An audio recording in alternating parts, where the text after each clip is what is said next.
So our idea now is to think of a metaphorical probability sieve. Our sieve is going to try to sift through possibilities at random and try to find nuggets of information. We're going to try to get a sieve which is a little more delicate than the rather crude sieve we had implemented using Boole's sieve. And the province here really is going to be this, and here's where the big payoff is going to be. We're going to be dealing in the province of rare events, and therefore we're looking for this nugget of gold, this nugget of information which may or may not be there, and we're going to sift through the possibilities and try to discover it. So this is the high-level philosophical bent to how we're approaching these issues. So let me take you back to Tableau 5 yet again. The basic principles inform everything. And this time going back to the idea of additivity in the guise of the inclusion-exclusion theorem.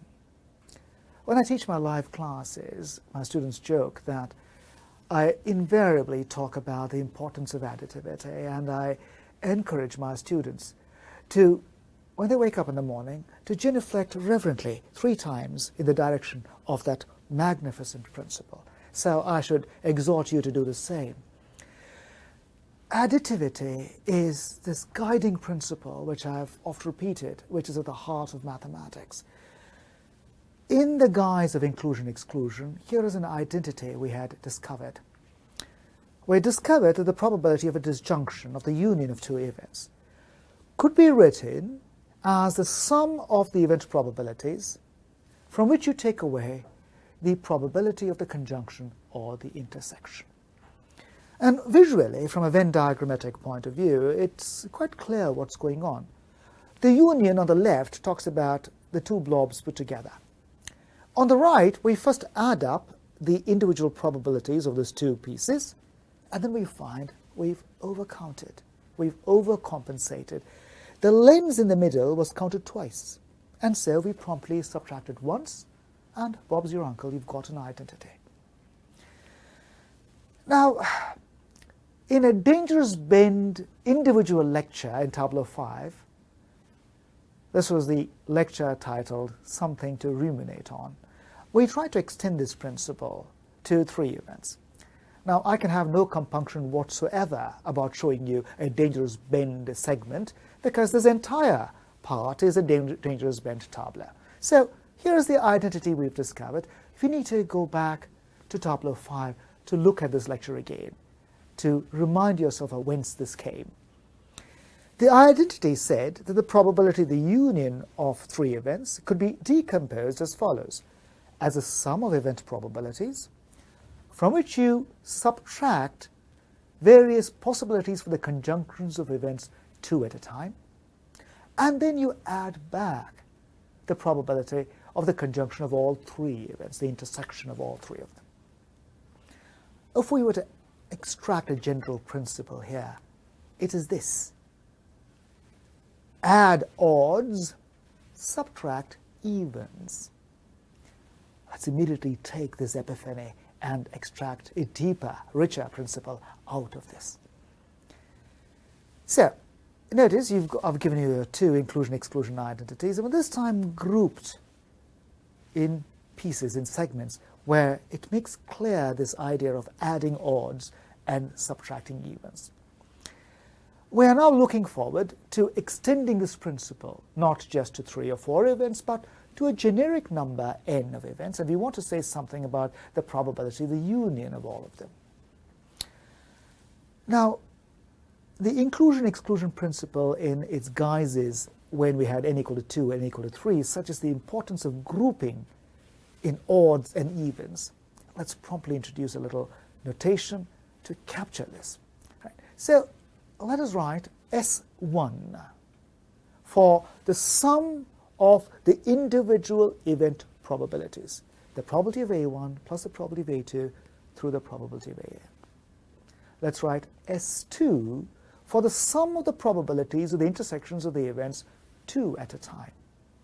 Probability of A1 intersection A2, A1 and A3, and so on A1 through AN, A2 with A3, A2 with A4, A2 through AN, and so on, concluding with AN minus 1 intersected with AN. Add up all those possibilities. Call that S2. S3 then is going to be the sum of the probabilities of intersections of the events 3 at a time. A1, A2, and A3, A1, A2, and A4, and so on, with all possibilities of 3 at a time. S4 is the 4-wise intersection probabilities of events all added up. And in general, as you see on your screen, SK represents the sum of all k-wise intersection probabilities. Now, the sum on the right admittedly appears complex and intimidating, but if we stare at it long enough, the pieces become apparent. What are we trying to do? We're going to try to identify, let's say, k events. Identify them. Say J1, J2, J3 through Jk. Let's keep matters formalized and clear by saying, let's make sure J1 is the smallest of the indices and Jk is the largest of these indices. Now take the probability of the intersection of those k events. And now look at all possibilities for J1 through Jk, as J1 is bounded below by 1 and Jk is bounded above by n, and run through all possibilities. And now you should argue for yourself that this sum captures all ways of taking k events and computing their probability of the intersection and adding them. All right, so now we've got these sums. Naturally, I'm using S for a sum here. S1, 1 at a time, S2, 2 at a time, Sk, k at a time. And now this general principle of adding odd and subtracting evens says very simply the following. The inclusion-exclusion theorem, in some level of generality, says the probability of the union of n events is given by an alternating sum. Start with S1, the sum of the events 1 at a time, subtract S2, the sum of the event probabilities 2 at a time.